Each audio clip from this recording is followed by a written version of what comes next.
Cho miền hưởng rừng thoát ấy vô mà chạy mình lại chứ miễn thường nó vậy tới việc mấy dương sẽ bộ hưởng sẽ đập bị bong bong bị ấy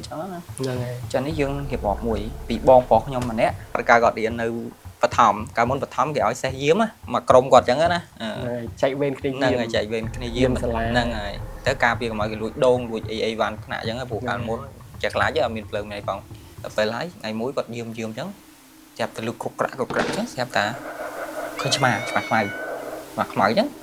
បងនោះអត់មានខ្លាចទេនាំគ្នាថាតោះទៅវាយឆ្មាខ្មៅស៊ីកាលមុននាំគ្នាហូបឆ្មាខ្មៅ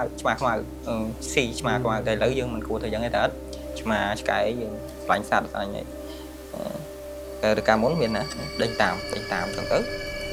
វាហូតទៅទីស្លារៀនណាជាប់ទីបច្ឆាហ្នឹងគៀនវត្តនឹងគៀនវត្តទីបច្ឆាទីស្លារៀនជាប់វត្តវត្តស្លារៀនទីបច្ឆាឆ្មាវាហូតទៅហ្នឹងហើយហូតទៅវានាំគ្នាហូតទៅអញ្ចឹងបានមានអ្នកស្អែកពីកោយថាហេអើយអ៊ំទៅបញ្ចុះហ្នឹងឯងបានលឺអញ្ចឹងគាត់ភ័យបកមកមកថ្នាក់រៀនអញ្ចឹងណាមកបាននេះដកហៅវិញហើយអាថ្នាក់រៀនហ្នឹងវាមានប្រឡោះថ្នាក់រៀនឈើកាលមុនឈើអញ្ចឹងវាមានប្រឡោះមួយដែលបាក់បែកអញ្ចឹងទៅម៉ែអើយគាត់ងាកទៅវិញចាញ់ធ្មេញមកខំប្រាវងខំប្រាដូចមានអីចាំងដាក់ធ្មេញអញ្ចឹងហើយនាំគ្នាស្អែកភ័យអញ្ចឹងបានដឹងសលេងម្នាក់ហ្នឹងសើច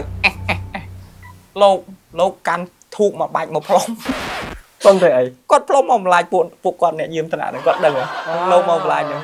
អីបានលោករត់ទៅបាត់ទៅអីនាំគ្នាcái cỏហ្នឹងគឺភ្លើងធូបលោកផ្លុំដែរយើងទៅវិញអង្គអំឡាចហ្នឹងហើយចេះតែធ្វើបាបចុះមើលគាត់ខូចដែរដេញចាប់ឆ្មាហ្នឹងហើយវាយូរហើយសួរអាចឆ្មាវត្តទៀតតាមមិនទៅប៉ុន្តែវាយូរហើយមេងកាលមុនរាប់ឆ្នាំហើយតាំងជំនាន់2000នេះហ្នឹងយើងអត់ដឹងដែរតែគាត់ប្រាប់យើងចឹងអស់ហើយសាច់រឿងនេះបាទ10ដូចកពីចិត្តរណា